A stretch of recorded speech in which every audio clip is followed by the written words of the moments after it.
Salut à tous, c'est BizBiz. Alors aujourd'hui l'épisode 886 du Zap Image. On commence directement avec les derniers matchs de qualification de l'Euro 2020. On va commencer avec l'équipe de France pour commencer, qui jouait contre l'équipe d'Andorre. Bon, sacrée différence de niveau, hein. Tous les joueurs côté français jouent dans les plus gros clubs de la planète.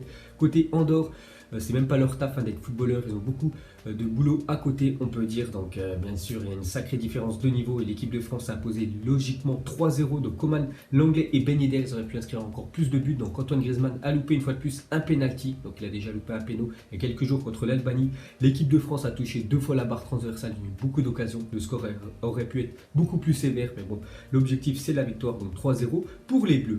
Ensuite, on va parler du joueur français qui a été très bon sur ces 2 derniers matchs, c'est Kingsley Coman, l'attaquant du Bayern Munich, donc contre l'Albanie. Il a été élu homme du match, il a inscrit un doublé il y a quelques jours et hier il a inscrit le premier but de la rencontre contre Andorre. On sait que c'est toujours compliqué à inscrire des buts contre ces petites nations qui défendent, on peut dire, les 11 derrière, donc à trouver des espaces c'est toujours compliqué. Donc lui a inscrit ce premier but qui a débloqué, on peut dire, la situation. Donc il a fait vraiment 2 belles rencontres, l'attaquant de Munich. Ensuite, on va parler de Jonathan Ikoné, lui qui a vécu sa première sélection il y a quelques jours. Hier, il était titulaire et il a fait quand même une passe décisive hier. Donc pour ses 2 premiers matchs, un but, une passe D pour l'attaquant lillois. Lui aussi, il a fait de belles prestations avec les Bleus. Ensuite, on continue avec une autre bonne nouvelle pour l'équipe de France. Donc c'est la défaite de l'Islande qui était au même niveau de points que nous.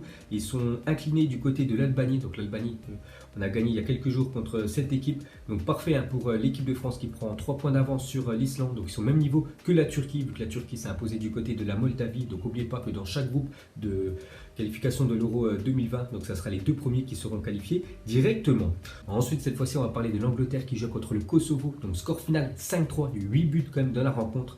Donc regardez tous les buteurs, on peut voir que Jadon Sancho inscrit un doublé, Harry Kane lui un but, donc beaucoup de buts. Donc belle victoire de l'Angleterre qui est leader du groupe A. Et surtout, on va pas appeler ça une surprise, hein, que le Kosovo a perdu, mais depuis pas mal de matchs, ils perdaient plus, hein, quand même. Le Kosovo, ça fait 16 matchs d'affilée qu'ils n'avaient pas perdu. Ils avaient fait quand même une série de...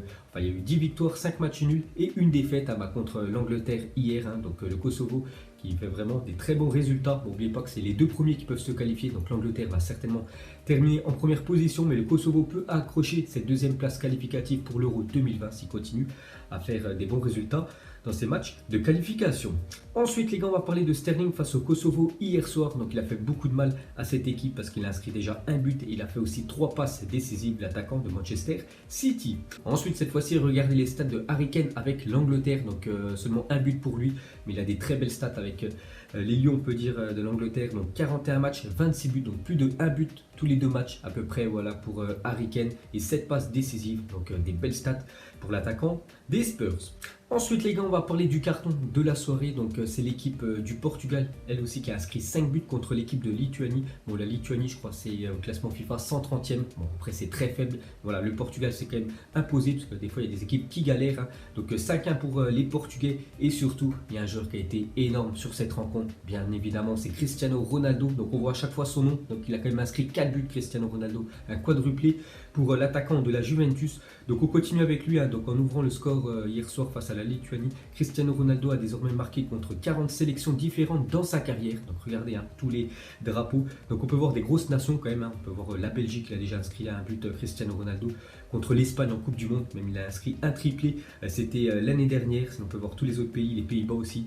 Il avait inscrit un but il y a quelques semaines à Cristiano Ronaldo. Donc déjà 40 sélections où il a inscrit un but, CR7, c'est quand même incroyable. Ensuite, pour continuer avec lui, donc il compte désormais 93 buts avec la sélection portugaise. Donc il n'est plus qu'à 16 longueurs d'Ali Daei, donc auteur de 109 buts avec l'Iran et meilleur buteur de l'histoire en sélection. Donc il ne reste plus qu'un joueur, hein, qui est devant lui, qui a inscrit plus de buts pour son pays. C'est ce joueur d'Iran qui a marqué quand même 109 buts avec l'Iran, bon, il y a quelques années.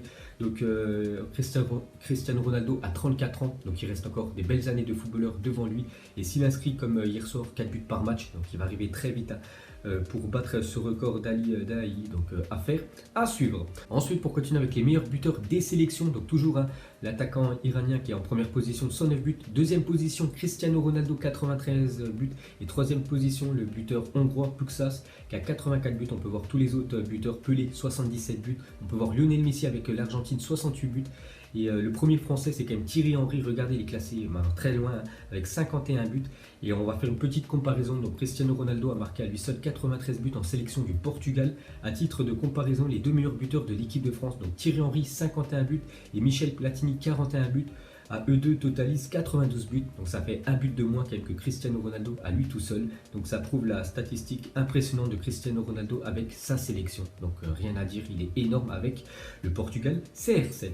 Ensuite, quand Robbie Keane demandait il y a quelques jours à Cristiano Ronaldo de laisser son record tranquille, visiblement ça n'a pas pu à CR7, 5 buts en 2 matchs. Donc Robbie Keane, c'était celui qui détenait le record du nombre de buts inscrits en qualification de l'Euro. Donc il était à 23 buts, Robbie Keane, ancien attaquant de l'Irlande. Et CR7, avant ces 2 matchs, il était à 20 buts. Et vu qu'il a inscrit 5 buts en 2 matchs, donc 4 hier et 1 il y a quelques jours, donc maintenant il est à 25. Donc Ronaldo est devenu hier soir le meilleur buteur de l'histoire des qualifications à l'Euro. Donc avant le match, Robbie Keane était à 23, CR7 21 et maintenant Ronaldo 25 et Robbie Keane 23. Donc rien à dire, CR7 a été époustouflant hier. Ensuite, on continue avec lui, donc un quadruplé, 3 records battus d'affilée, une standing ovation de la part du public adverse. Donc hier, tout le monde a applaudi quand même Cristiano Ronaldo du côté de la Lituanie. Ils étaient tous choqués. Bon, après, ils connaissent le joueur. Et bien sûr, tu peux être sifflé, tu peux être insulté. Pas du tout pour Cristiano Ronaldo. Tout le monde l'a applaudi après son quadruplé. Rien à dire, c'était une masterclass qu'a fait CR7 hier. Et pour finir avec lui, donc il démarre très fort cette nouvelle saison. Donc en seulement 4 matchs, il inscrit quand même 6 buts Cristiano Ronaldo sur compte Juventus plus l'équipe du Portugal. Donc on peut voir ce début de saison très prometteur pour Cristiano Ronaldo. Et pour finir avec ces matchs de qualification de l'Euro 2020, un petit coup d'œil des derniers résultats de la soirée. On peut voir que la Serbie s'est imposée 3-1 du côté du Luxembourg. Donc la Turquie 4-0 du côté de la Moldavie. Donc la Turquie et l'équipe de France en première position avec le même nombre de points. Ensuite, une petite info sur l'Euro 2020 qui commencera en juin prochain. Donc si vous faites un enfant dans les prochains jours, vous pourriez avoir vos congés paternité pendant l'Euro 2020. Donc voilà une petite info qui pourrait peut-être servir à quelques personnes.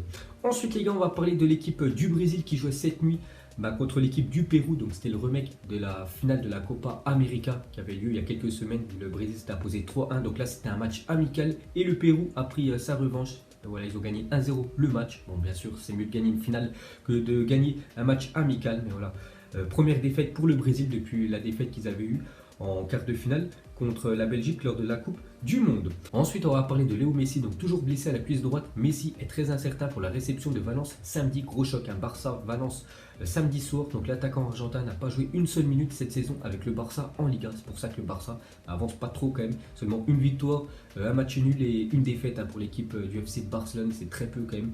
Donc on peut voir que Messi normalement sera forfait pour ce match contre Valence. Ensuite, l'équipe rapporte que la commission de discipline de l'UEFA va sanctionner la Fédération française de football pour le retard pris au début de France-Albanie. Donc les sanctions possibles, soit un avertissement ou soit une amende de 10 000 € pour avoir commencé le match, on peut dire 5 minutes en retard, parce que normalement tous les matchs des qualifications de l'Euro 2020 commencent à 20h45 et l'équipe de France contre l'Albanie avait démarré aux alentours des 20h55, parce qu'en fait il y avait eu l'hymne de l'Albanie qui n'avait pas été joué, c'était l'hymne de l'Andorre qui avait été joué, donc il y a eu un petit quoi qu'on peut dire, donc ils vont certainement prendre une amende de 10 000 €. Ensuite, une mauvaise nouvelle pour l'équipe de Tottenham, on peut voir que leur recrue Lo Celso est blessé à la hanche et ne reprendra pas l'entraînement avant fin octobre, donc il devrait louper les premiers matchs de Ligue des Champions avec l'équipe des Spurs. Ensuite, on va parler de Paco Alcácer, a disputé 7 matchs officiels cette saison et a marqué à chacune de ses rencontres. Donc vraiment, lui, il faut l'avouer, attaquant sous-côté, très bon la saison dernière du côté du Borussia Dortmund. Et il continue cette nouvelle saison en ayant inscrit à chaque rencontre minimum un but, que ce soit avec Dortmund, que ce soit avec l'équipe espagnole. Donc vraiment Paco Alcácer, vraiment attaquant que personne parle. Mais bien sûr, il répond à chaque fois présent. Ensuite, une déclaration de Ter Stegen, pour moi le meilleur gardien actuellement allemand de la planète. Donc j'ai établi mes priorités, je veux avoir du succès et mon grand objectif est d'être le gardien numéro 1 de mon pays. Donc devancer, on peut dire Manuel Neuer. Parfois tu dois attendre, cela me rend un peu fou, tu donnes le meilleur de toi-même et tu n'es pas où tu aimerais être. Donc lui aimerait devenir le gardien numéro 1. Mais voilà, Joachim Löw, le sélectionneur allemand, préfère toujours Neuer à Ter Stegen. Donc pour moi, quand même, Ter Stegen est supérieur actuellement à Neuer. Ensuite, DJ Snake avec le nouveau troisième maillot du PSG, donc il sera officiel déjà demain, le nouveau troisième maillot du PSG. Et voilà, il aurait fuité, il aurait ressemblé à ça, un très beau maillot du PSG. Ensuite, une déclaration de Nabil Fekir sur son transfert avorté à Liverpool, car l'année dernière, il était parti en Angleterre passer sa visite médicale. En fait, ça avait échoué, donc il a dit j'ai fait ma visite médicale et derrière, ils ont décidé de ne pas me faire signer. Ils ont voulu me faire croire que c'est à cause de mon genou, mais le genou, il va très bien. Donc, je ne sais pas pourquoi ils ne voulaient pas le faire signer. Peut-être qu'ils avaient des craintes, on peut dire, sur Nabil Fekir, sur son niveau, alors que c'est vraiment un très bon joueur, hein, Fekir. Donc c'est pour ça qu'une année plus tard, il ne voulait pas aller dans un énorme club, et il a préféré un club, on peut dire, de seconde zone. Donc il est parti du côté du Betis Séville. Ensuite, des nouvelles de Adrien Rabiot. On peut voir que la Gazzetta italienne rapporte que Rabiot touche 7 millions d'euros, plus 2 millions d'euros de bonus par an à la Juventus. Il s'agirait du 5e plus gros salaire d'Italie. Pour rappel, l'ancien parisien n'a joué seulement que 28 minutes pour le moment. Bon, après, il y a eu seulement 2 matchs de Serie A. Mais voilà, il a fait il a commencé 2 fois sur le banc, il a joué quelques minutes. Donc lui, peut-être il pensait qu'il arrivait du côté de la Juventus, que ça allait être un titulaire, pas du tout, hein, pour Adrien Rabiot. C'est à lui maintenant de montrer qu'il est meilleur que les autres pour être titulaire. Et pour finir avec la Serie A, regardez le classement des joueurs les mieux payés par an en Serie A. Donc bien évidemment, le premier c'est CR7 qui domine ce classement et largement, hein, parce qu'il gagne 31 millions d'euros net par an. CR7, deuxième position, Mathis de Ligt. Nouvelle recrue de la Juventus, lui qui touche 8 millions d'euros. Donc on voit l'énorme différence entre le premier et le deuxième. Et sur les 7 premiers, on peut voir quand même 6 joueurs de la Juventus. Il y a juste Lukaku en troisième position qui touche plus de 7 millions d'euros par an du côté de l'Inter. Ensuite, officiel, la démo de FIFA 20 est disponible. Donc elle est sortie hier à 16h. Donc s'il y en a qui ne savaient pas encore, hein, vous pouvez télécharger la démo de FIFA 20. Donc le jeu, lui, sortira officiellement le 27 septembre prochain. Et pour finir avec FIFA, donc voici l'évolution de Neymar sur FIFA depuis sa première apparition, donc il y a 11 ans déjà. Donc hier, je vous ai montré Ronaldo et Lionel Messi. Cette fois-ci, c'est Neymar, le troisième meilleur joueur du jeu avec une note de 92. Et on peut voir que depuis FIFA 17, il a cette note de 92. Donc il avait commencé avec FIFA 10, sa première apparition, avec une note de 77. Et pour finir ce Zap Image, donc voici les 3 joueurs nommés pour le titre de joueur du mois d'août en Ligue 1. Donc pour ceux qui suivent vraiment le championnat français, donc parmi Kamavinga, Zinedine Ferrat, donc un joueur de Nîmes, et Baptiste René, le gardien de Toulouse. Pour vous, lequel va recevoir cette récompense du meilleur joueur du mois d'août? Donc moi je mettrais quand même le milieu René, Kamavinga qui avait fait c'est vrai, un gros match contre le PSG, mais il n'y a pas que ce match là où il était énorme, hein. Donc moi je voterai pour lui. Donc voilà les gars, la fin de Zap Image 886. Donc si ça vous a plu, un petit like et je vous ferai l'épisode 887 demain. Donc moi je vous laisse et je vous dis à la prochaine comme d'habitude. Ciao à tous.